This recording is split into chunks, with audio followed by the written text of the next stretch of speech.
One of the best aquatic athletes to come out of SoCal in the 1990s, Gavin Arroyo gravitated to water polo, playing his college ball at the University of California, Berkeley. Arroyo's impact with the Bears was immediate, as he powered the team to 3 straight NCAA Championships, including an undefeated 1992 campaign. At the same time, he developed into a force with Team USA, making his Olympics debut in 1996 and returning for a second tour at the 2000 Games in Sydney. He helped Team USA to a FINA World Cup crown in 1997 and became a mainstay abroad, enjoying his 7-year career in Spain and Greece.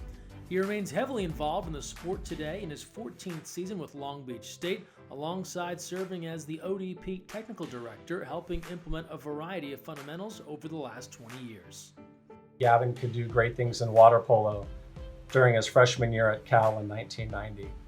I knew he had great physical attributes. He was tall, he was extremely fast, but I didn't know him as a teammate. And during that first season, I witnessed a guy that was incredibly disciplined in his approach to the game. He was extremely determined in improving his skills both mentally and physically, and he was relentless in his pursuit of success. I first met Gavin when I was 15 and he was probably 16 years old. We were playing on the national youth team, and then we played on the junior team and senior team up through then. And Gavin was always just one of the hardest workers, loved water polo, always trying to improve, and just a great person to have around. I think for me, a defining moment for Gavin on the national team was in the '97 FINA Cup when we were in the semifinals against Russia, and Gavin scored a huge goal. It was just a great shot and put us up by 1, I think, and really helped us win the game. And for me, he had always been great on defense, great counterattack player, but his offense really started to come along, and he was a reliable scorer for the national team.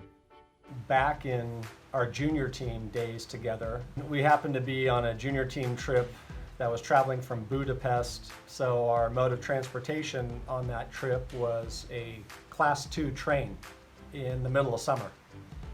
So this class of train obviously did not have any air conditioning, and needless to say, it's about 85, 90 degrees out, it's humid.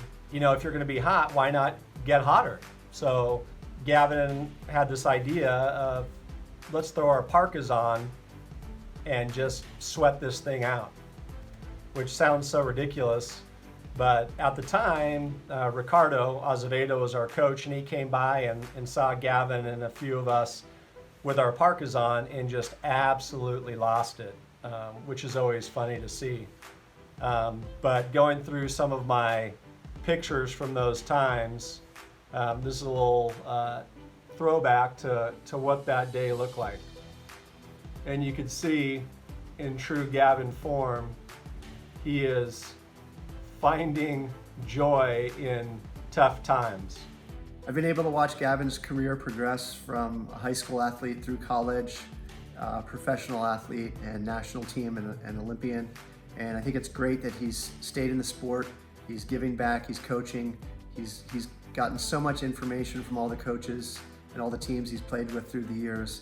And now he's able to give that back to the younger players who are out there today on the national team and in college. He's been coaching a lot of young players. He's in it for his career to be a water polo coach. He's had so many great coaches coach him, and now he's passing that knowledge down, and these athletes are going to learn from him what he's learned from his coaches, and the sport will continue that way. Gavin has influenced younger generations of water polo players, specifically by the position that he played. As a center defender at the highest level, that position is typically filled by someone that's big, 6'6", 250 pounds. Gavin was long and lanky, but he was probably 200 pounds at the time. He had decent height, but nothing like a lot of the guys that preceded him. And with his quickness, his legs, his ability to defend with movement, I think helped to redefine that position for those that followed. He's a funny guy, he's self-deprecating, just really relaxed and comfortable. One of the guys, always a pleasure to have around, always fun to be around.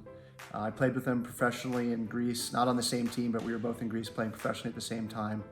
And it was great having him there, the companionship. Gavin's really passionate about the game. He's learned a lot. He's a great person. He's passing all that stuff down to the younger generations by coaching the youth team, the junior team, the college team, the national team. He's really putting his imprint on these younger players. When I first heard that Gavin was getting inducted into the USA Water Polo Hall of Fame, I was excited, and not because I had an opportunity to be his teammate or I call him my friend, but because he was getting recognized for his contributions and his efforts. And that's not common for a center defender. But for someone like Gav, who played a position that didn't get a lot of respect, and for him to get recognized for what he did with USA Water Polo and beyond, that should be an indication of just how badass Gavin was.